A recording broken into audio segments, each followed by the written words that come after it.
Coming in at number 5, we've got the Mary Celeste. Don't be tricked by the lovely name, this ship is no fair maiden. Maybe it was named for one, but that's got nothing to do with their ghostly tale. This tale is a tragic one indeed, and one that seems ridiculously risky by today's standards. A captain decided he wanted to make the trip from New York to Italy aboard his ship, the Mary Celeste. Had he decided to bring a super experienced crew and a bunch of cargo, that would be one thing, but this nautical journey was no such business trip.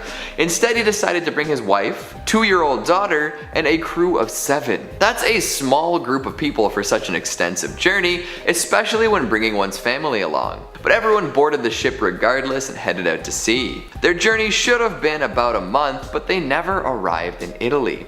Instead, another ship known as the Dei Gracia came across the Mary Celeste, floating aimlessly in the sea. Assuming the worst, the crew of this new ship went to see if anyone was still aboard. But they were never able to help anyone as the ship turned out to be empty. But it wasn't totally gutted though. There were still plenty of supplies in the larder and the ship itself was still in pretty good shape. Sure, there was a bunch of water on the deck, but it wasn't like it was gonna sink anytime soon. Stranger still, the lifeboat was gone with no indication as to why or where it was heading. So there the Mary Celeste was, without a captain, crew, or family, drifting in the Atlantic. It became one of the most famous ghost ships of its era too, as Sir Arthur Conan Doyle drew inspiration from it, and used this inspiration to write his short story, J. Habakkuk Jeffson's Statement. This tale was a launching board for many theories, from pirates to mutiny to cold-blooded murder. The thing is, nobody knows for sure what actually happened. The captain, his crew, and his family were never heard from again. Now, there are some more realistic theories that have come forth about the inexperienced captain not knowing the full extent of damage to his ship and ordering everyone maybe prematurely onto a lifeboat at the first sight of land. Even so, that likely ended in tragedy as well, as the lifeboat never made it to shore, or so we think. And with all those supplies still on board and the ship not going down anytime soon, it feels a bit like an ironic tragedy now, doesn't it? Coming in at number 4, we've got the Kobenhaven. 5 masts, and none of them prevented the ship from going ghost. You'd think it would be easier to spot that way, but hey, unlike our last ghostly tale, this ship was jam-packed with capable sailors. Well, partly anyway. The Kobenhaven was known as a training ship, which would often take a fair number of cadets. They would learn how to best run the ship so that their subsequent journeys might go a little smoother. One would assume that a training ship wouldn't be subject to overly harsh conditions, just like how any training is supposed to lower the risk of failure during a real-life scenario. Unfortunately, this was not the case. 60 sailors marched aboard this well-fitted ship, and once they departed, they were never seen again. The ship had all anyone would need to succeed, including plenty of lifeboats, an auxiliary engine, and a wireless communication system. So what went wrong? Nobody really knows. It left the Rio de la Plata on December 14th, heading to Australia. On the 21st, the crew was in touch with another ship and all seemed to be well. After that though, they went totally silent. Some think they ran into an iceberg, others claim that it could have been something more sinister. Either way, darkness and fog definitely played into the equation. For years, the Kobenhaven was missing in action with nothing to show for it. However, some sailors did claim to see a phantom ship with 5 masts sailing the seas. Now, the ghost crew hasn't attempted to communicate with anybody yet, nor has anybody been able to get close enough to confirm what they've seen. But you'd better believe those cadets are seasoned sailors by now. Back in 2012, a wreck was discovered that many believe to be the Kobenhaven. However, this still goes unconfirmed. Coming in at number 3, the SS Valencia. Now, this one's a little bit more interesting, to say the least, because it's a verified fact that the wreckage of the SS Valencia can still be seen to this day, scattered along the beach and rocky shoreline of Vancouver Island's West Coast Trail. After the ship struck a reef during a storm in 1906, the wreckage of the SS Valencia was considered to be the worst maritime disaster along the western North American coast, otherwise known as the Graveyard of the Pacific. The Valencia was a small ship, a passenger steamer that had a long history of carrying both passengers, cargo, and troops. But at the time of her ruin, she was operating as a tour boat, often running routes from San Francisco and up to Seattle. During the wreckage, tragically, 136 souls were lost, with rescue efforts unable to access the Valencia in the ravaging storm. But our ghostly tale lies with those that tried to escape. You see, as the legend goes, in panic the crew launched all of the Valencia's lifeboats, going against the captain's orders, all of which went horribly wrong. 3 flipped on descent, dozens more capsized after reaching the water, and the last one disappeared out into the waves. Since the disaster of the SS Valencia, countless sailors and fishermen have reported sightings of these lifeboats listlessly floating upon the water during particularly calm days at sea. As some of the tales go, these lifeboats are still filled with the skeletal remains of the lost souls of the SS Valencia. Next up, at number 2, the Copenhagen. And it's quite the title really, because the Copenhagen is considered by most to be one of the greatest maritime mysteries of the modern era, with only whispers, rumours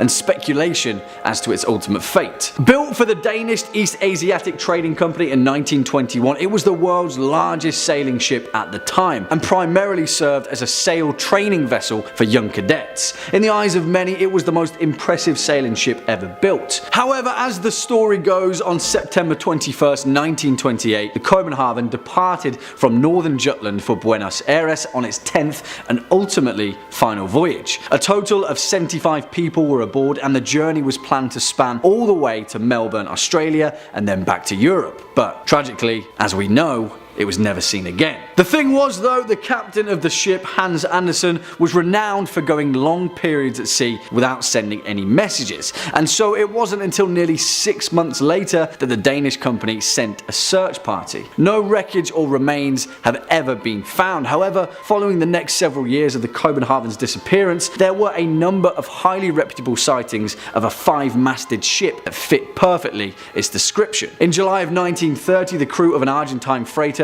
sighted what they referred to as a phantom ship during a gale. Their captain noted in his records that this may be the Wrath of the Copenhagen. Dozens of stories and tales have perpetuated around the ultimate fate of the Copenhagen, but the truth is, we may never know. In all likelihood though, it's still out there, somewhere, floating on the endless tide. And finally, coming in at our number 1 spot, the Seabird. And this story is the literal definition of a ghost ship, and one of the most saltiest sea yarns that I've heard spun in a while. Although this one has a few more twists and turns that you may not have first seen coming. As the legend goes, in the year 1750, a vessel named the Seabird was idling off the coast of Newport Harbour in Rhode Island, and had quickly attracted quite a crowd on the shore due to its elaborate craftsmanship. Soon enough though, the crowd of onlookers noticed that there was something strange about the Seabird. There was no one manning the ship, not a soul in sight. As the legend goes, several moments later, the ship, as if by a supernatural wind, perfectly sailed itself through the rough breakers of the beach, gently landing on the nearby Easton's beach. There, a few brave souls boarded the vessel, only to find the Seabird completely deserted, save for a boiling kettle on the stove, and strangely enough, breakfast already prepared at the table. Now, some accounts state that a group of fishermen had passed the Seabird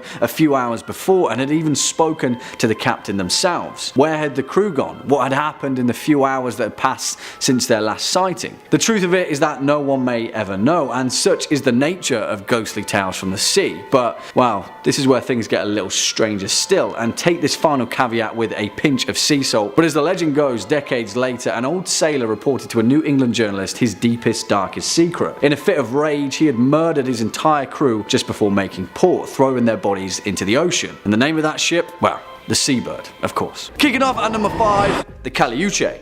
And for this first foray into these particular ghost ships that haunt the sea, we're going to be heading over to the mythologies of Chile and the many legends that have been built around its coastal landscape. One of those, according to Chilean legend, is that of the Kaliuche, a large ghost ship that sails the seas of Chiloé, a small island just off the coast, where it only ever appears at night. The ship itself is said to appear as beautiful, cast in a bright white light, an enormous vessel with 3 masts and 5 sails each. It is said that when the Kaliuche appears, it is always at night and always full of lights, with the sounds of a great party and a feast on board. Quickly though, it disappears, plunging back beneath the murky depths. Interestingly enough though, although this vessel is said to be similar to the Flying Dutchman, there is a boatload of mythology relating to this particular legend. One of these versions claims that the vessel is crewed by the drowned, souls lost at sea who are brought to the ship by three mythological figures in Chilean legend. Two sisters, one of them the Sirena Charlotta, a type of mermaid, and the other the Pincoya, a type of water spirit said to protect the Chilean coast. And then their brother, the Pincoy, their male counterpart, who has the body of a sea lion. It's pretty cool. Once aboard, the perished souls can resume their existence in an eternal reverie of adventure on the high seas. However, there is a much more sinister version of this legend, which states that the crew of the Kaliuche instead sailed the Chiloe archipelago, luring fishermen and sailors toward it with an enchanting music to enslave them as part of their crew for eternity, where they are twisted and then contorted and put to work in their afterlife. Yeah, I'm pretty sure I prefer the first one, actually. Swinging in at number 4, the Eliza Battle. And for this one, we're pinching the parameters of the Seven Seas, and instead we're taking a look at one of the most notorious maritime disasters that instead of on an ocean occurred on a river. The Tombigbee River, to be precise, a stretch of water that runs between Columbus, Mississippi and Mobile, Alabama. And here we have the legend of the phantom steamboat of the Tombigbee. Back in 1852, one of the largest river steamboats constructed at the time, the Eliza Battle, was put into service between the two southern states. During one particularly cold February in the winter of 1858, after the Eliza Battle had departed the city of Columbus, the ship made its way downriver, stopping on the way at Pickensville, Gainesville, Demopolis and several other small river landings. By the time that the steamboat had left off at Demopolis though, it was filled to the rafters with passengers, and not only passengers but also over 1,200 bales of cotton to be ferried to the final stop. Now, although it roughly still remains a complete mystery, around 2 AM on March the 1st, 1858, about 30 miles downriver from Demopolis, the crew of the Eliza Battle awoke startled to discover that the cotton bales on the main deck were on fire. Flames soared and quickly engulfed the ship's hull, soon spreading out of control despite the frigid temperatures attributed to the odd, gusty evening. The boat continued onward though, the entirety of the exterior completely engulfed in flames and cut off from their lifeboats. The passengers, many of them who had awoken dressed in their night clothes, were forced to plunge into the icy river below. Now, some of them survived, mainly by floating atop the remaining cotton bales, but all in all, over 33 people lost their lives, both crew and passengers included.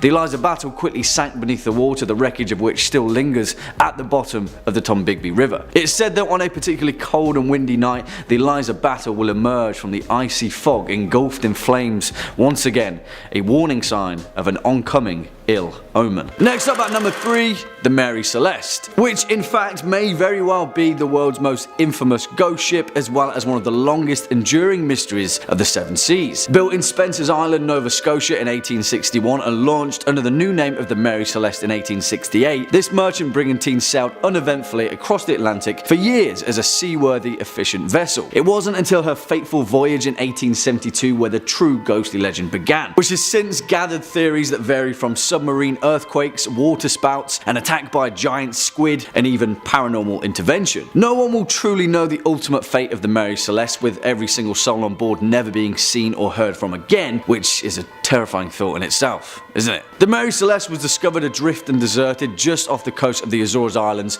on December 5th, 1872. It was a Canadian vessel, the De Gratia, which found her in a disheveled but seaworthy condition under partial sail and with one lifeboat missing. The last entry in the ship's log was dated 10 days earlier, which detailed the vessel's last known location, before these mysterious, infamous events unfolded. On board was the ship's captain, Benjamin S. Briggs, his wife Sarah, and their 2-year-old daughter Sophia, and 8 seasoned crew members, all veterans of the sea. It poses the question, what dire threat did the Mary Celeste face that caused a highly experienced captain to abandon his ship? Nothing was stolen, all of the crew's possessions and cargo were exactly as they'd left them, but in all likelihood, we may never know. Swinging in at number 2, the Flying Dutchman. Of course, this legendary vessel couldn't not make this list. The ghost ship that can tragically never make port, doomed to navigate the perilous ocean for eternity. In actual fact though, the Flying Dutchman has had such an impact on nautical culture that it's easy to overlook the treacherous tale of its origin. It is thought that the legend of the Flying Dutchman first originated from the 17th century golden age of the Dutch East India Trade Company, a mega corporation that had a stranglehold monopoly on the Dutch spice trade that ran ran throughout the 16 and 1700s, where tale was told of a Dutch man of war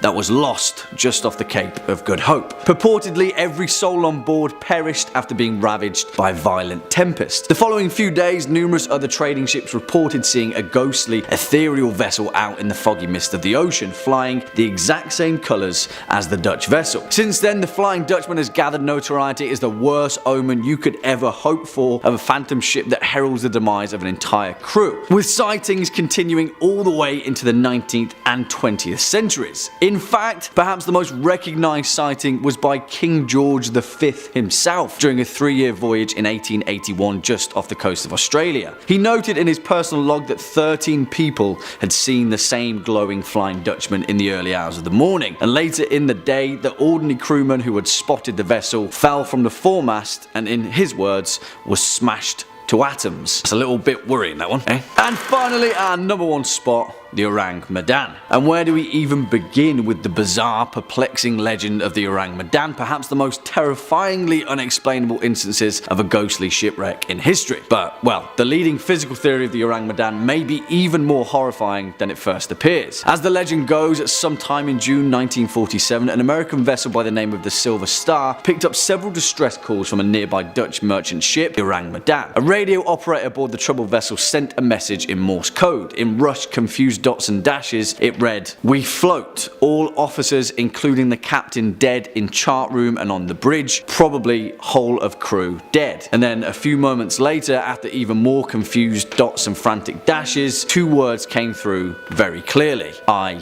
die." Then silence. Nothing more was heard of them. But, well, when the Silver Star eventually located and boarded the apparently undamaged and otherwise seaworthy Orang Medan, what they found absolutely horrified them. Every single person aboard was found dead, sprawled on their backs, frozen in fear, with their mouths gaping open and their eyes staring straight ahead. There were no survivors, but even more terrifying, apparently no signs of injury or foul play. Just as the Silver Star crew was preparing to tow the ship to a nearby port, a fire broke out in the Orang Medan, which shortly exploded before finally sinking into the depths. Since this horrifying incident, theories have ranged from the vessel carrying a highly dangerous chemical nerve agent to an entanglement with the CIA after the result of a secret experiment to an unprovoked alien assault. But if you haven't already sensed a theme with this particular list, it seems that we may never know. Kicking off at number 5, Charles Vane. Yeah, exactly. Did you get those 10 points? The man in chains that met his demise at Gallows Point in the legendary Jamaican town of Port Royal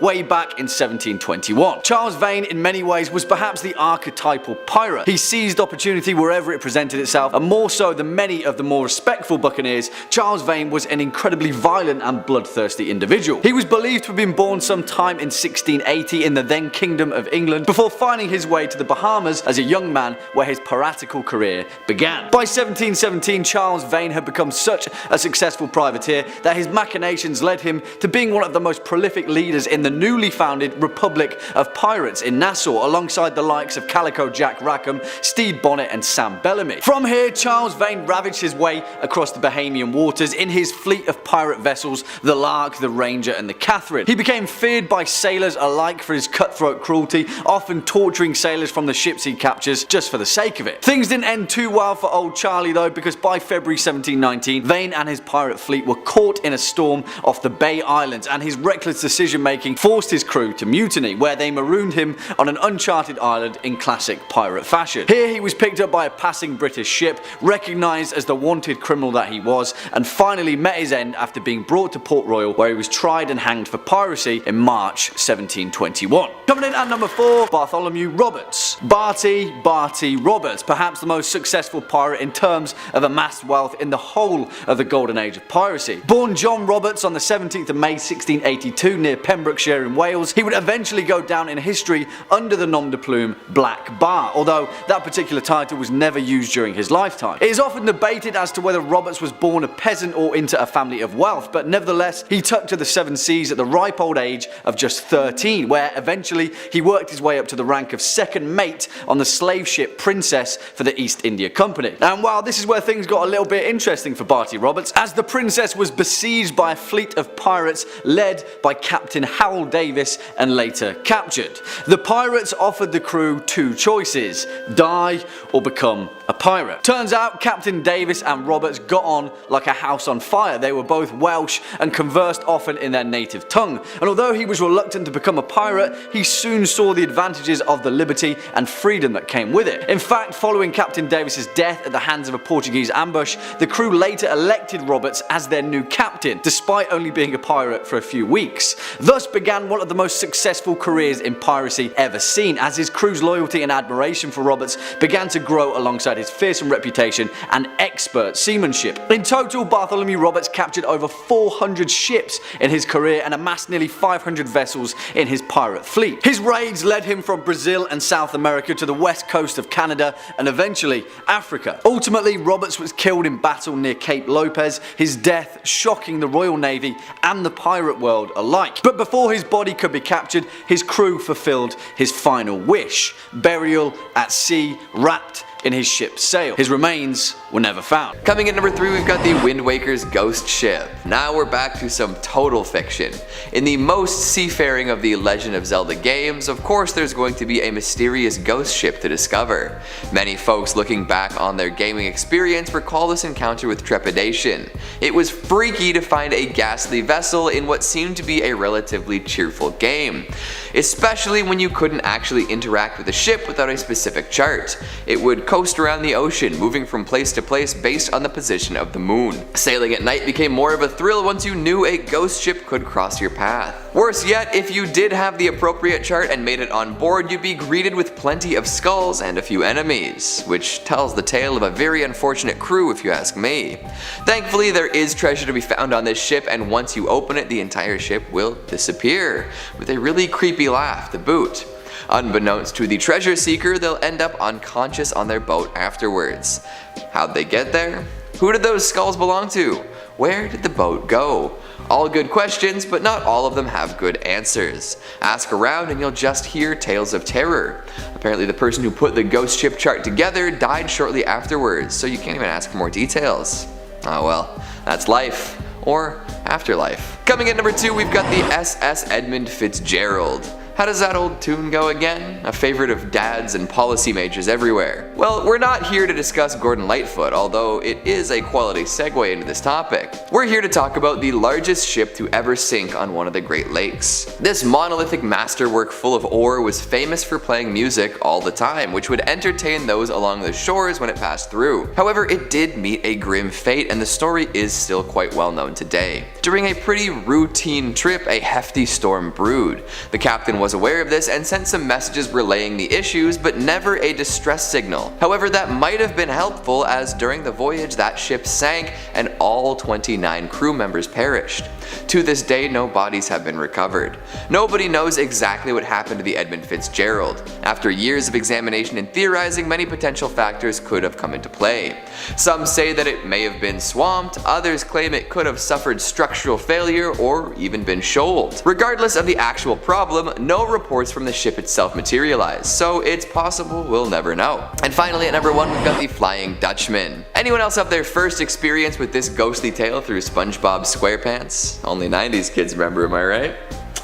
I'm gonna have to retire in shame after that one. Ignoring my tacky pop culture worship, let's talk about the actual ship, not the green tinted underwater ghost. For ages, mariners, sailors, and other water-minded folk have told tales of the vessel that can never make port. Doomed to sail the seas forever, this craft is a portent of doom. If you see this glowing aberration while on an aquatic journey of your own, bad luck is sure to find you. The origins of the ship are hotly contested, ranging from vengeful pirate tales resulting in a cursed ship, to a captain selling his soul for safe passage after ignoring warnings of danger. But one can be certain that the deck is loaded with the souls of criminals and ne'er-do-wells. If you hear cries of "ah, ooh, ah," or spot a ghastly green light while sailing the seven seas? Good luck. Kicking off at number 5, the SS Baychimo. Now, although many tales of ghost ships and their legend are mired in murky mystery and spotty historical records, this one is perhaps one of the most well-documented cases of a ghost ship in nautical history. Built in Sweden in the year 1914, the SS Baychimo was used as a trading vessel for routes between Hamburg and Sweden in and throughout the First World War. After the war, though, it was shipped over to Canada, where it was employed by the Hudson's Bay Company, carrying cargo throughout the Arctic region. There, on October 1st, 1931, during a routine voyage, a devastating storm blew in and the Baychimo was trapped in pack ice just off the coast of Alaska. The crew quickly abandoned ship, traveling over the ice to the nearest town of Barrow, Alaska, where they took shelter. Several days later, after the storm had subsided, the crew returned to retrieve their precious cargo, only to find that the SS Baychimo had disappeared. Her captain decided that she must have broken up during the storm and sunk, but a few days later, an Inuit seal hunter told the captain that he had spotted the Baychimo nearly 50 miles away from their initial position. As the story goes, the Baychimo didn't sink at all, and for several decades after her abandonment, she sailed the Arctic coast completely unmanned. In fact, the SS Baychimo was seen on numerous occasions throughout the following century, and several crews even managed to board her. In fact, the last recorded sighting was by a group of Inuit in 1969, a staggering 38 years after she was abandoned. Her ultimate fate? No one knows, but it's safe to say that somewhere out there in the frozen north, the SS Baychimo is still sailing. Next up at number 4, the Jenny. Now, this one is a little bit murkier, to say the least, and historical accounts have varied from person to person. One thing always remains the same though: if the accounts are true, then this nautical tale is perhaps one of the most bleakest and most despairing cases of a crew being lost at sea. As the story goes, the Jenny, an English schooner that set sail from its home port of the Isle of Wight in 1822, became frozen in an ice barrier just off the Drake Passage sometime in its voyage in 1823. Nearly a decade later, in 1840, the stark remains of the ship had been dislodged by the ice, only to be discovered by a nearby whaling ship. As some accounts tell, when the crew first saw the ship, they saw 7 figures standing to attention on the main deck, and so thought that the vessel was manned. As they got closer though, they discovered the grim truth. The 7 figures standing to attention were in fact frozen in place, turned to ice by the Arctic cold. Things only got worse from there though, and as the crew of the whaling ship explored the vessel, they found more and more bodies frozen in time deeper below the deck. As some reports go, as the crew came to the captain's cabin, they found him frozen in place with a pen in his hand. The final note written in his log read May 4th, 1823. No food for 71 days. I am the only one left alive. Yeah, spooky stuff. Coming in at number 3, we've got the ghost ship of the Northumberland Strait. Yes, Canadian ghost pirates. That pretty much sums up my career aspirations right there. I don't know if that means I would be pirating software related to ghosts or actually becoming a phantom upon the Northumberland Strait, but I don't really care as long as my title involves the words Canadian, ghost, and pirate. But back to the actual tale at hand. This ghost ship is said to sail when it's on fire within the Northumberland Strait. What is the Northumberland Strait? It is a body of water that separates Prince Edward Island from Nova Scotia and New Brunswick in eastern Canada. Now you all know some Canadian geography. I'm so proud of you. The story dates back over 200 years when people started reporting a beautiful schooner catching fire and being engulfed in flames as people watched from shore. Anyone who has ever attempted a rescue mission finds that the ship completely disappears before they can reach it. Apparently the ship shows up before a northeast wind, forewarning terrible storms. Some say it's just an example of St. Elmo's fire, a rare weather condition involving the ionization of air molecules in order to produce a faint glow, but those who have seen the ship ablaze say that it was much too bright to be explained away like that. The prevailing story is that a pirate made a pact with the devil to protect and hide his treasure, and in return, he and his crew would sail forever on the burning ship. A pact was made as the ship was burning down and would soon sink along with the treasure. In the end, folks claim that their fate was revenge for the terrible deeds they had done in their days of piracy, like their own personal floating hell. Coming in at number 2, we have Baron Falkenberg, a tale of lovers scorned, brothers bashed, and Dice rolled. This pirate haunts Germany's North Sea and has been for over 600 years. Baron Falkenberg was a relatively wealthy member of high society, planning to propose to the village's most beautiful maiden. Then, his long-lost brother returned with newly found riches and proposed to her first. At the wedding, the Baron became so upset with his brother that he clubbed him over the head with a bottle of champagne. Classy. Naturally, the brother dropped dead. Seeing this, his bride ran away, claiming that she'd rather die than be with the Baron. Ouch. So the Baron did what any rational fratricidal maniac would do, and stabbed her in the heart. How romantic. Then he ran away to the beach, where he was accosted by a shady man on a boat. This mysterious figure invited him to the ship where he came from, which was anchored offshore a little ways out. The Baron accepted and rowed his way to the Great Grey Behemoth. Since entering, nobody has seen him disembark, and he's been at sea for centuries. The ship he boarded always seems to be heading due north, and flickers of blue flame. Some passers-by claim to have seen the Baron himself playing dice with the devil in order to take back control of his soul. Unfortunately, it appears to be very difficult to win a game of chance against the devil. An additional caveat that can be added is that there are those who will claim that the story of the Baron is also connected to a Norse ghost story.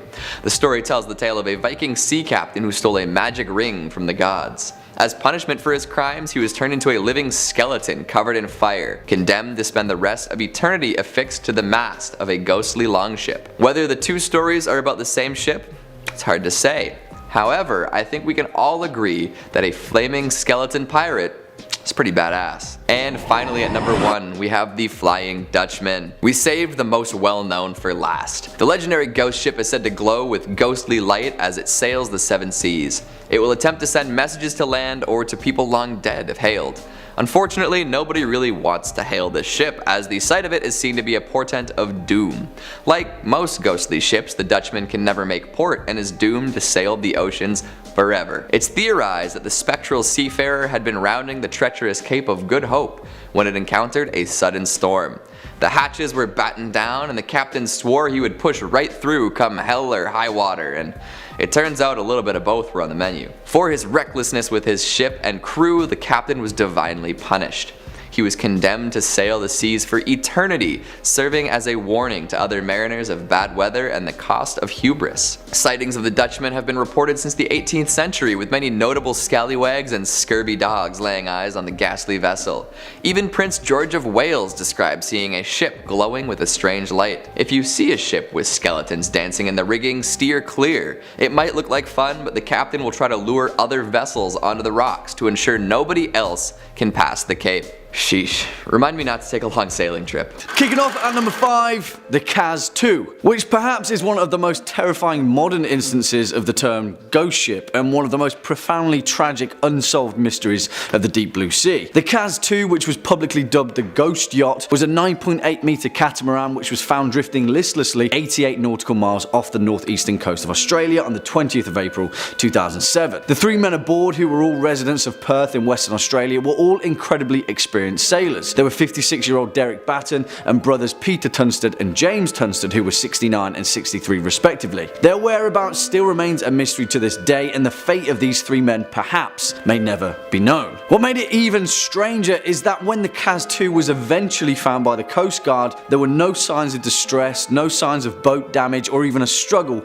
between the 3 men. It was as if they just vanished out of thin air. Coffee cups were left out and all the life jackets on board remained stowed away, indicating that the trio never felt at risk. In an even more curious turn of events, rescue teams discovered video footage of the 3 men on a handheld camera, seemingly hours before they disappeared. It showed them fishing, relaxing in the sun with the motor off, and offered no clues as to how these 3 experienced sailors disappeared at sea. Although an inquiry was later drawn, no definitive conclusions were ever reached, and only theories remain about the ultimate fate of the Kaz 2. Coming in at number 4, the Lady Lovibond. Of course, no list would be complete without a good old sea shanty of jilted lovers and ghostly revenge. As the legend goes, the Lady Lovibond was a schooner that is alleged to have been wrecked on the Goodwin Sands just off the southern coast of Kent on the 13th of February 1749. But if you ask any old sailor worth their salt, they'll tell you that it just so happens to have a habit of reappearing every 50 or so years as a ghost ship. As the story goes, the captain of the ship, a man named Simon Reed, had just been married to his bride Aneta and was celebrating the joyous occasion with a cruise bound for Oporto in Portugal. Now, it is high time to mention that a long-standing sailor's superstition was that back in the day, it was grave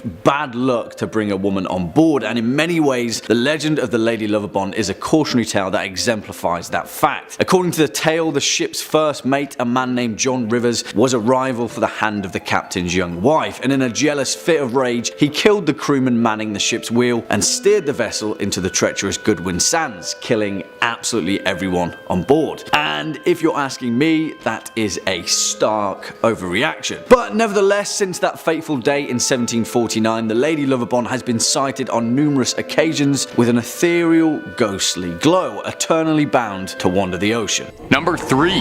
The Orang Medan. That's a fun name. In the 1940s, there was a widespread story about a ship named the SS Orang Medan that had exploded near Indonesia, and its entire crew was found dead under mysterious circumstances. That's a pretty good ghost story. And like any good ghost story, there's a number of variants depending on who's heard what. Some claim that the Medan was attacked by a boarding party of rabid pirates, modern day buccaneers. Others claim that it was smuggling dangerous secret chemicals that poisoned the crew and caused the ship to explode. And of course, we're on Top 5 Scary. I love wild speculation, so I'll say I think aliens did it, and who are you to tell me I'm wrong? It could be something paranormal. Interestingly, despite this story being so widespread and repeated, there doesn't actually appear to be many records of this ship. So did it really exist? Or was the whole thing just a ghost story altogether? It's believed that the ship was passing through the Strait of Malacca during the 1940s, and one of its first references was that of a passing ship that was said to have picked up a radio signal coming from the Medan, reading out the very creepy message of, "We float. All officers, including the captain, dead in the chart room and on the bridge. Probably whole of crew dead. I die." That's something out of a Stephen King book, man. The vessel was an American ship called the Silver Star, and it went out to investigate probably the scariest message you could ever get at sea. What they found, they couldn't have prepared themselves for. The entire crew was dead with, I quote, "teeth bared, with their upturned faces to the sun, staring as if in fear." The ship's dog had died too. But most bizarre was that none of these bodies showed any signs of a physical struggle. Some believe the ship had been carrying toxic materials and poisoned the crew, and that seems possible, but honestly, given off of what I just read, that sounds way more like it's supernatural. I think demons were involved. If you've ever seen the movie Event Horizon, this seems a lot like it was an Event Horizon situation. Number 2, the Young Teaser. So they called me in high school. Unlike a lot of other ships on this list that had served as merchant vessels, the Young Teaser, true to its name, was a bit of a wild card rebel as far as ships go, and was a notorious pirate schooner flying the black flag and was famous for its speeds. The Young Teaser had made a name for itself as a dangerous ship around Mahone Bay, notable for several successful raids, which is a lot easier said than done. I don't know if you've ever tried to board an enemy ship, it's very complicated. A whole lot wrong can happen on the ocean, and in the year of 1813, the Teaser had met a match it couldn't outplay, when it was cornered by a Nova Scotian officer by the name of Sir John Sherbrooke. Sherbrooke was a decorated military officer. He was a veteran of the War of 1812 and was looking to continue his path of glory, get another medal on the chest by capturing the Teaser and its crew and bringing them back to the crown to face justice for years of plundering. Sherbrooke was ready to board the Teaser, but he noticed that a privateer aboard it had already begun lighting their own ship on fire. Instead, the pirates had chosen to go up in flames rather than face the noose back in England. Now, a pirate choosing death before capture isn't the most wild story. I'd wager a lot more pirates did that than Jack Sparrow would have you believe, but it's how the Teaser's legacy carries on that gives it a spot on this list. Ask a Nova Scotian around the bay and they might tell you one of their more famous ghost stories, that on June 27th of every year, the otherwise peaceful Mahone Bay is overcome by fog, smoke, and the curdling screams of the damned crew whose souls are still trapped in the bay. They say on a real foggy night you can see the burning ship still sailing through. Some people even saying they see spectral sailors hanging off the riggings. Some boaters say that they see the ship charging towards them as if it was still marauding out and about, only when it's about to crash into another ship, it vanishes into thin air, leaving behind a cloud of smoke and fog in its place as if it was never there. And number 1, the Carroll Deering. Now, we've been talking about ghost ships this whole video, and weird things that have happened to ships, ships going missing, but we've yet to bring up my favorite anomalous triangle outside of Bermuda. So let's fix that, eh? let's talk about the ghost ship, the Carroll A. Deering. It was 1929, and the Deering was returning home from the Hamptons to Barbados, passing a Cape Lookout lightship. A man on the lightship called out to the Deering because he thought the crew looked aimless. They told him that the Carroll Deering had lost its anchors, which, I don't know if you know a lot about ships, that's a bad thing for a ship to lose. The Carroll Deering kept making its way forward. I guess the lightship didn't have any anchors to lend out or anything, where it was spotted again a few days later by a ship called the SS Lake Elon, with its captain reporting that the behavior of the Carroll Deering was very odd. He described it as steering a peculiar course. And that would be the last time anyone saw the crew of the Carroll Deering alive. 2 days later, the Carroll Deering was discovered by the Coast Guard washed up on a nearby shore. The ship was missing its lifeboats and the decks were flooded. A rescue crew went in to investigate and were baffled by what they found. The ship had been picked clean. It was missing all its documents, all important equipment, belongings. It was stripped to the walls. The lifeboats and anchors were all gone, and there wasn't a single sign of life in the ship, with the exception of one oddity: a beautiful feast laid out for the entire crew that had been untouched. Not a nibble taken out of it. No one knows what became of the crew of the Deering. There's always been theories. Some people think maybe they mutinied against their captain and fled. Some people think they were taken by the mystery of the Bermuda Triangle. Was their ship stolen? Or maybe they all just went home. We might never know. You let me know your theories down below in the comments. Coming at number 5, we've got the MS Antonia Graza. What better way to kick off a list about ghost ships than with the vessel from the movie, Ghost Ship. Folks really love this one and come out in droves to sing its praises whenever possible. It's easy to understand why, too. With an absolutely brutal opening sequence and plenty of phantom fun aboard a wicked Italian ocean liner, there's a little something for everyone. The mystery behind the ship's fate is a fascinating one too, revealed over the course of the flick to great effect. See, all we really know about this ghost ship at the beginning is that there's some sort of tampering that caused the entirety of the crew and passengers to be sliced in half by a very tense wire. The only survivor was a young girl, as she was too short to be whipped in twain. Well, she survived the initial disaster, but being alone on a ship in the middle of the sea doesn't bode well for anyone. Decades later, a salvaged tugboat comes across the ghost ship and decides to give it a whirl. Upon boarding, they discover an enormous bounty of gold bars and an even more impressive collection of wayward spirits. They meet all sorts of ghosts who give them wishy-washy answers on what happened to them, all while some tugboat crew members are lured to untimely deaths by tricky spirits. Uh-oh. This ghost ship keeps getting, well, more ghastly. It's a mystery right up until the very end, and even then there's more to discover. It's more than just ghosts aboard this ship. There are demons and soul collectors aboard as well. And if you think that's the end of it, well, I've got some news for you. It's not. If you want ghosts, mysteries, and ships, this is the movie for you. And even if just one of those boxes is something you want ticked, I promise it'll work quite well. So good luck, and watch out for the ferryman. Seriously, that dude's bad news. Coming in number 4, we've got the HMS Erebus and Terror. Now, this one's fun because it kind of crosses the line between history and fiction. If you're big into horror TV or horror novels, you've probably heard of this tale already, as it was adapted first into a book and then a popular series. Both known as the Terror, they take a look at the events surrounding a pair of particularly interesting ghost ships, the HMS Erebus and the HMS Terror. These did indeed set sail way back in 1845 on a mission led by Captain Sir John Franklin.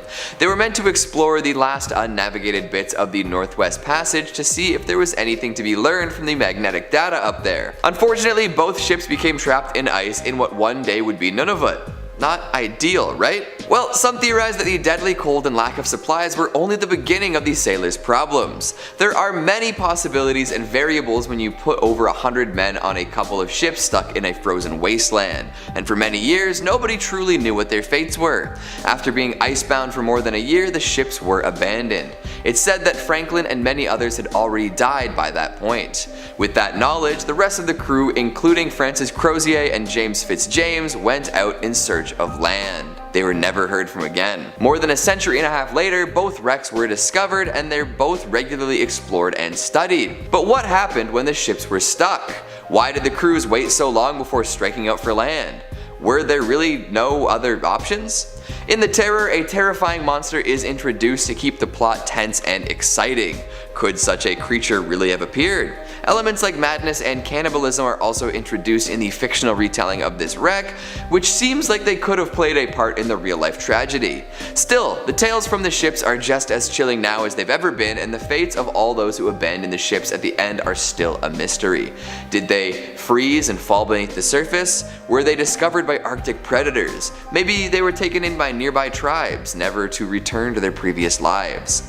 Someday we may find out the truth, but for now, it's all conjecture. Next up at number 3, Edward Teach, aka the one and only, the notorious privateer, Blackbeard. Now you might be thinking that number 3 is pretty low for a legendary pirate such as Blackbeard, but the fact of the matter is, Blackbeard was actually a pretty decent guy, and as far as gruesome torture and bloodthirsty violence goes, he was on the tamer side of piracy. Instead, Blackbeard relied on the illusion of fear and the theatrics of the dark arts to strike fear in the hearts of men, and boy, did he find success in that. Contrary to popular belief, Edward Teach spurned the use of any force, and was far removed from the modern day picture of the tyrannical pirate he's so often depicted as. He commanded all of his vessels with the consent of his crews, and there is no known historical account of him ever harming or murdering those that he held captive. Blackbeard was a shrewd and calculating leader, commanding his infamous 40-gun ship, Queen Anne's Revenge. He would often board a ship in an ominous cloud of smoke created by the slow matches that he would light in his beard and hat. It was also heavily rumoured that Blackbeard was involved in voodoo and the dark arts,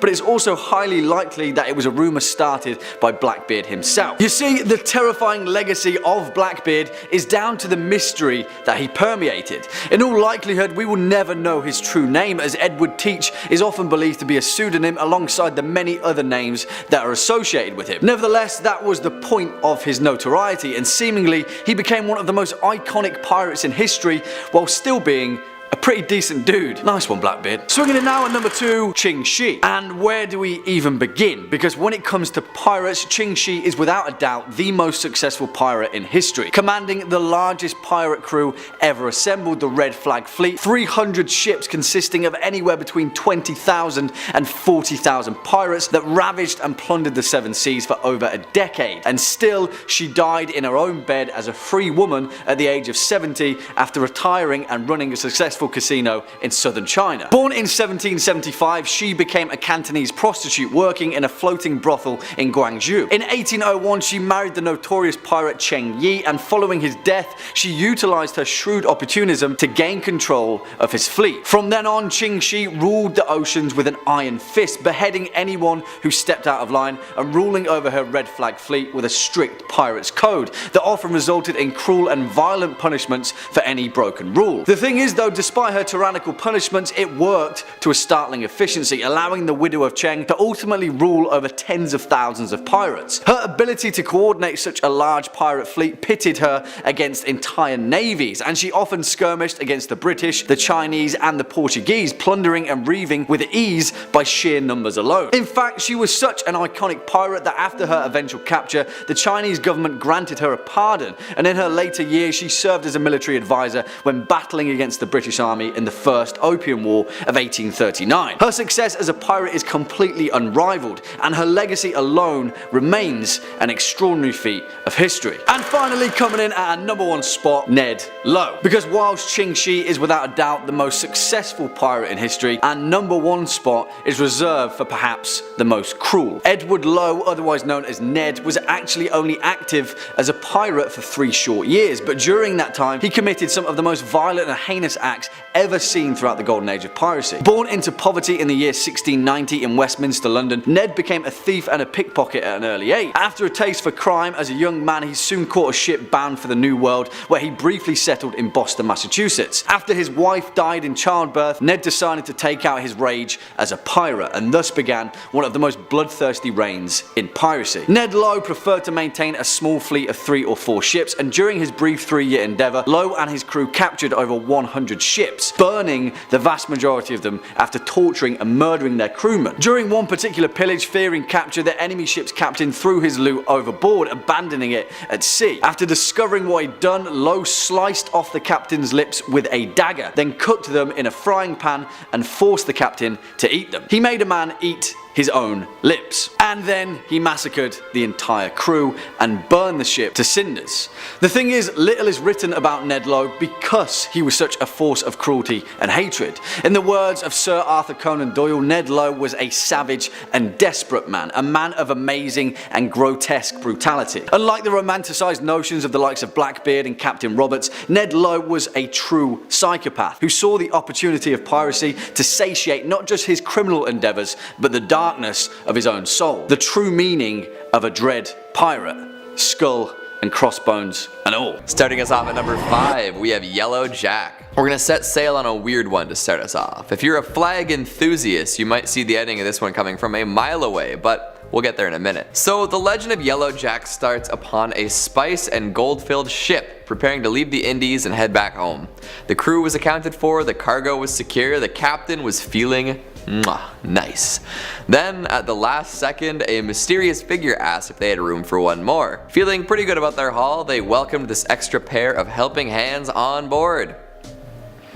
Wrong move. Turns out this was a disreputable lad known as Yellow Jack, with a reputation so abhorrent that the ship was forbidden to enter any port she called upon. For ages the crew sailed from port to port hoping that someone would let them dock, but it never happened. They were forced to endlessly cruise the seas, running lower and lower on supplies.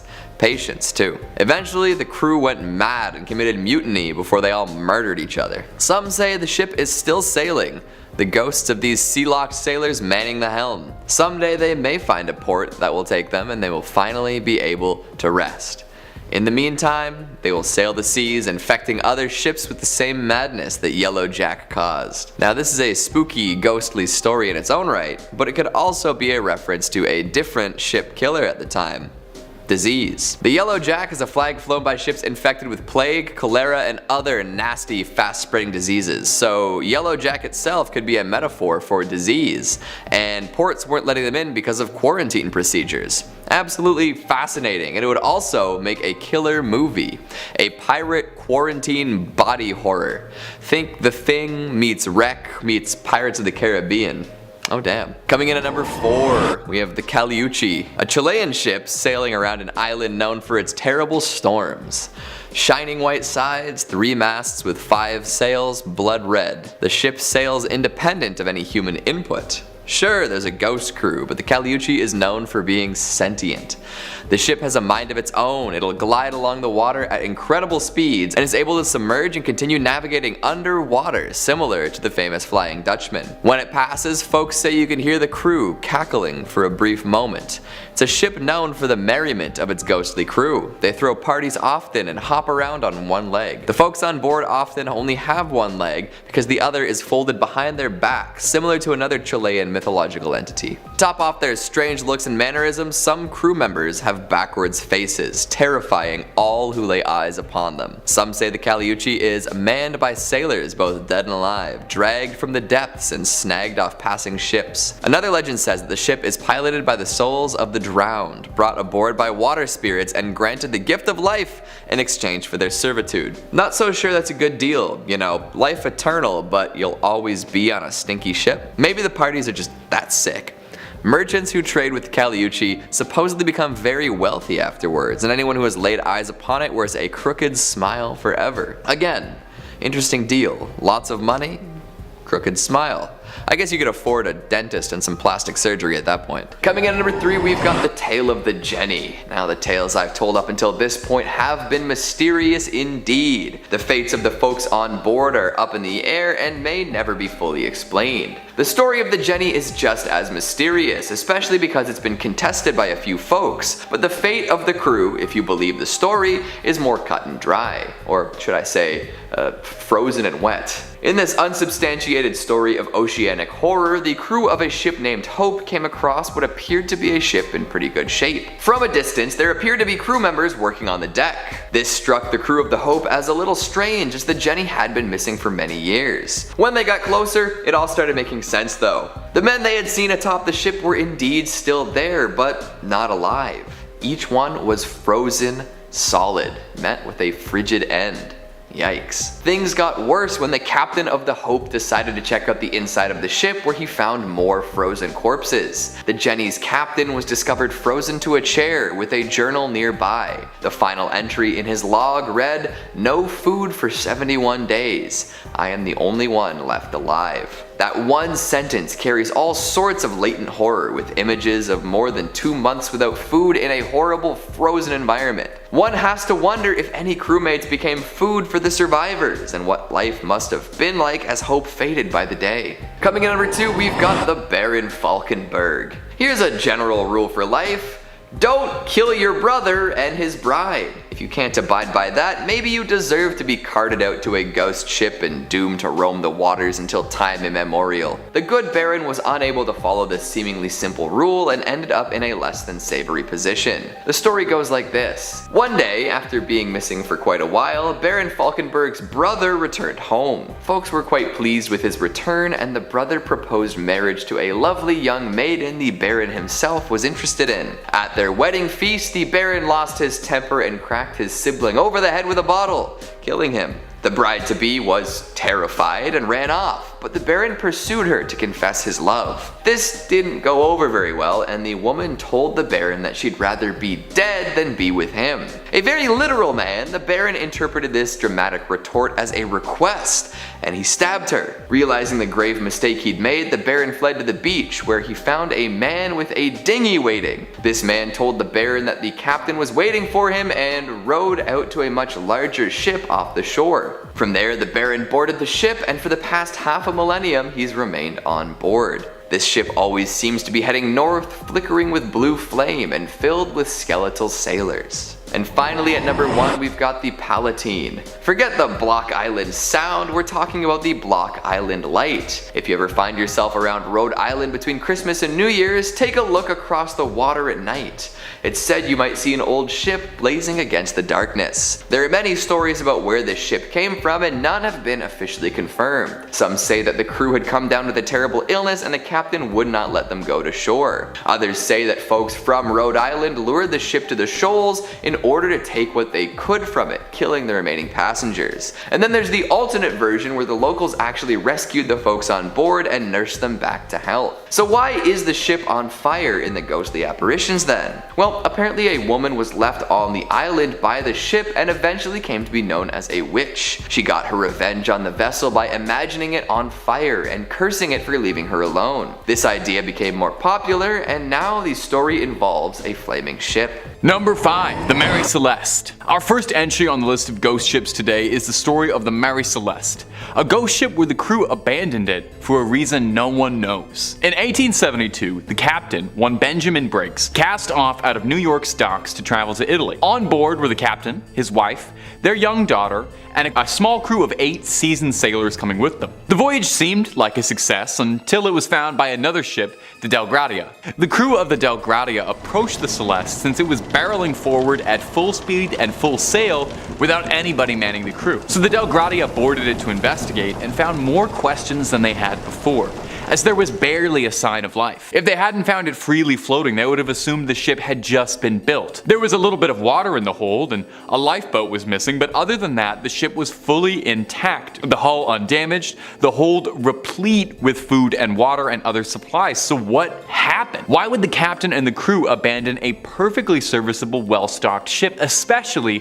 one that was carrying his own family? Now, there have been theories over the course of the years. Piracy is a fairly common suggestion, suggesting they were attacked, but if the ship had been raided, why did they leave all the food and water behind and leave the ship freely floating? It's not like a pirate to leave anything valuable behind, anything at all. The ship was still on course to their destination, and the logbook found on board stated that the Mary Celeste was on the right path, so what happened there? They were going the right way. It's worth mentioning that before this strange occurrence, the Mary Celeste already had a checkered history. It was originally known as the Amazon before Jeff Bezos sued. No, it was the Amazon, but it was given a new name after a series of mishaps led crews to believe it was a cursed ship. The first captain died of an extreme sickness, and on one of the first voyages, the Amazon crashed into another ship. So it was renamed the Mary Celeste, hoping perhaps that a new name and a coat of paint could salvage its reputation. If only that was the case. The Celeste was recovered and sailed a few more years before being run down for insurance purposes, and to date, no one knows what ever became of Benjamin Briggs and his crew. And if you're looking for more ghost stories, not necessarily nautical, but ghost stories of any variety, Top 5 Scary has loads of that and then some. We've got just about everything freaky you can think of. So click on through and hit subscribe. Please make sure you hit that bell. But would you kindly do that at the end of this video, because I got way more stories about haunted ships coming up for you right now. Let's get back into it. Number 4, the Jenny. Way back in the era of exploration, when ships sailed across the sea, the South Pole was one of the most treacherous passes an explorer could make, and countless sailors sailed their last expedition around the Antarctic. One such ship is a small schooner called the Jenny. Now, we really don't know much about this ship, the purpose of its original mission, really even who was sailing on it. What we know of the Jenny comes from the post-mortem, when it was found discovered by a whaling ship in the year 1860. The Hope was sailing through when it spotted a battered schooner, beaten but somehow still sailing around, passing narrowly through the gap between two icebergs. The crew of the Hope closed in. This was quite an odd sight. They recognized the English flag atop the mast and assumed the ship was in grave danger and needed immediate assistance, so they sailed on forward. They saw 7 men standing on the deck, although they looked gravely underdressed for the weather conditions and not particularly active at all. These guys were sort of just chilling out up there. It wasn't until the Hope sailed close enough that they realized the men they were looking at on the Jenny weren't just sluggish, but they were frozen remains. Frozen in place, as if they'd been frozen flash solid, as if it happened in an instant. They appeared to be in mostly good condition. I know that sounds incredibly bizarre to say that about a corpse, but they weren't showing signs of decomposition or any physical injuries. The Hope's captain, Captain Brighton, boarded the Jenny to try and understand what was going on here. He went underneath the decks and found a man slumped over a barrow with a journal in his hands. Brighton went up to touch him, but realized immediately, like everyone else, he had been frozen in place. So he pried the journal from his cold, dead hands and read the last chilling entry. Chilling. I didn't even mean to say that. That was a little pun. That's what my comedy degree paid for. May 4th, 1823. No food for 71 days. I am the last one alive. If the log was to be believed, then that would mean the crew had been sailing as corpses aimlessly for decades, as if not a day had passed.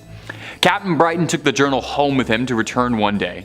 And tragically, the wife of the Jenny's captain was found dead in the bedroom cabin alongside the ship's dog. The Hope sailed off with nothing more than the journal and left the Jenny floating across the frozen water, where she may still be to this day, or perhaps she's plunged deep beneath the water. Wherever she is, I hope those men found some peace and hopefully some food. Next up at number 3, the Fireship of Bay Chaleur. Which, I mean, come on guys, that's probably the most awesome sounding title to anything on these historical lists, right? The Fireship of Bay Chaleur sounds like something that Carroll of Rivia himself would sail down to Skellig after a summer in Toussaint, but whatever, that's by the by, because this vessel in question actually takes us over to the eternally autumnal eastern tones of New Brunswick, Canada.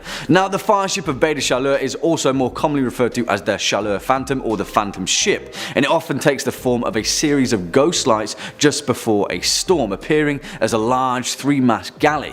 Now, the actual mechanics of this phenomenon are dubiously debated, and many believe it's caused to be down to either the weather phenomenon of St. Elmo's fire or an undersea release of natural gas after a patch of rotting vegetation just off the New Brunswick coast.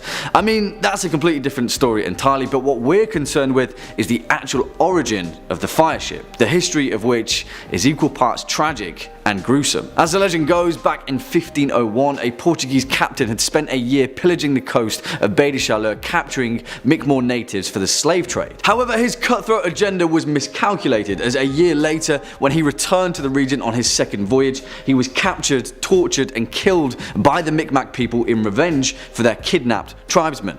The legend didn't end there though, because a year later, the brother of the Portuguese captain sailed to the bay in search of his missing sibling, and upon seeing the same flags the Micmac people attacked the ship, setting it ablaze whilst it was moored in the bay.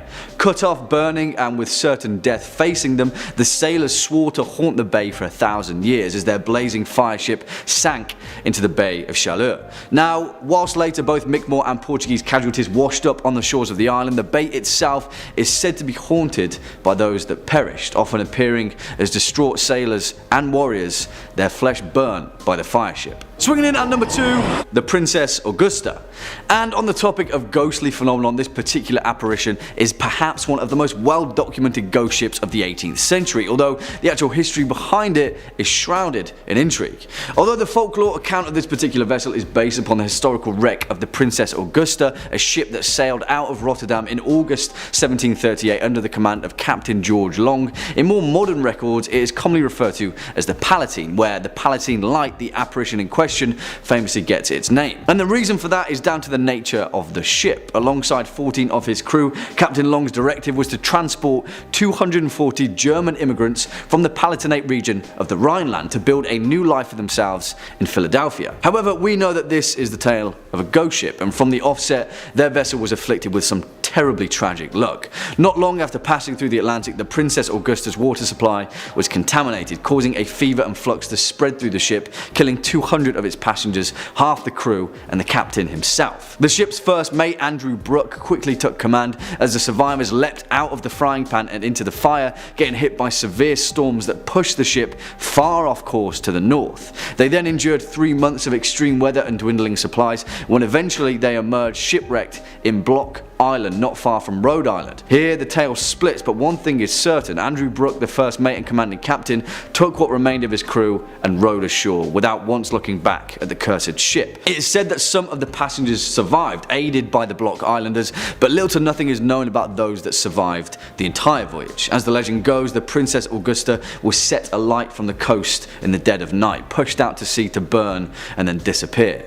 At night, they say that if you listen closely, you can hear the screams of those that didn't make it back to shore. And finally, coming in at our number 1 spot, the Duke of Danzig.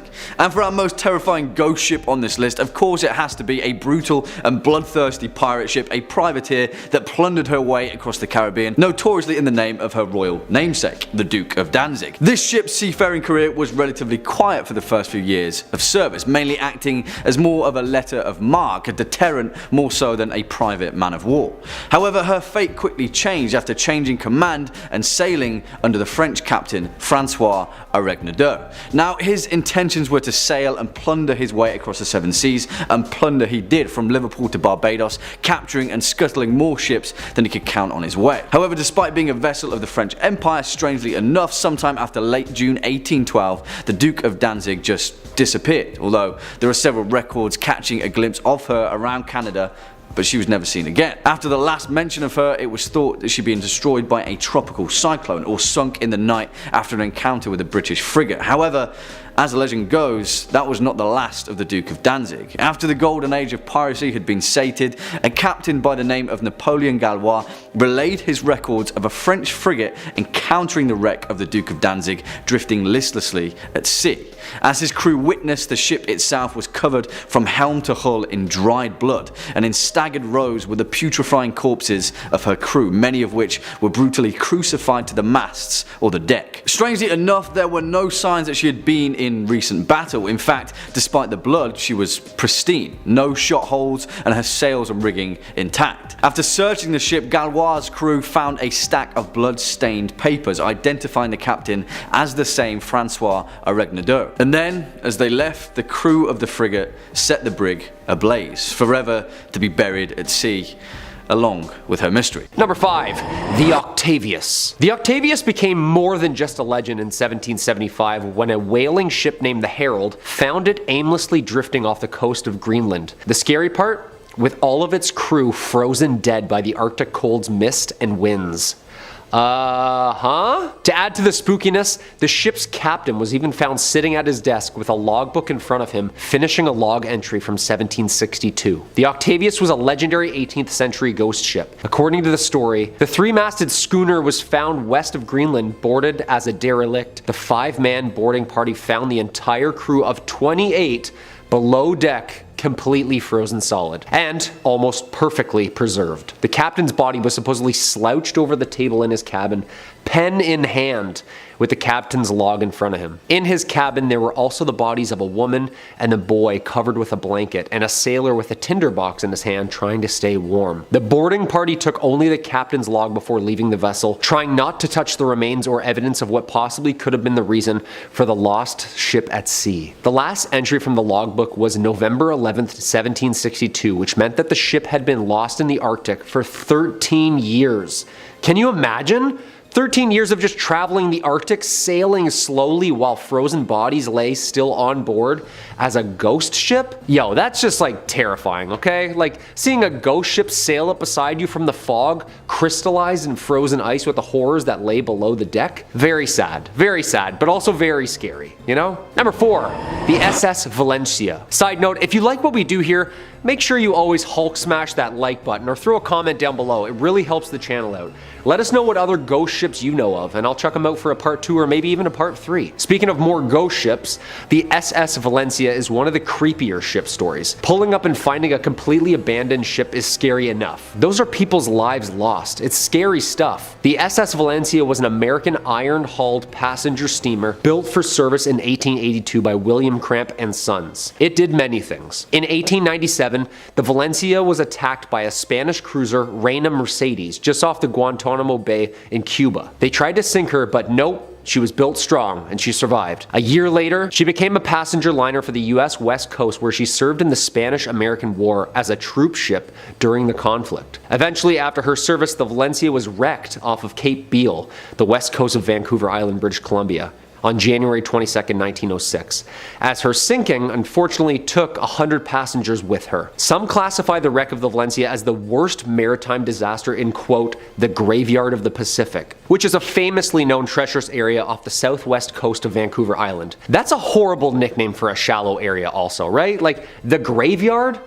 That's horrible. 6 months after the sinking, a local fisherman and his wife reported seeing a lifeboat with 8 skeletons in a nearby sea cave at the shoreline of Pachena Bay. The cave was reported to be around 200 feet deep. There was no definite explanation for the lifeboat's presence in the cave, but due to the dangerous seas outside the cave's mouth, the lifeboat along with its human remains couldn't be recovered. Local fishermen similarly report lifeboats being rowed by skeletons of the Valencia's victims just offshore as well. Most famous sighting was a rescue ship named the Topeka. Some observers on board, who were survivors of the just sunken Valencia, claimed, while sailing home with the survivors, a ship approached from the fog, and the ship passing was the just sank Valencia. The crew on board apparently now all skeletons. Yo, I'm getting the Curse of the Black Pearl vibes right now, are you? Like, that's scary, scary. Number 3, the Mary Celeste. We've heard about her. One of the most famous real-life ghost ships, of course, is the mystery of the Mary Celeste. And I say mystery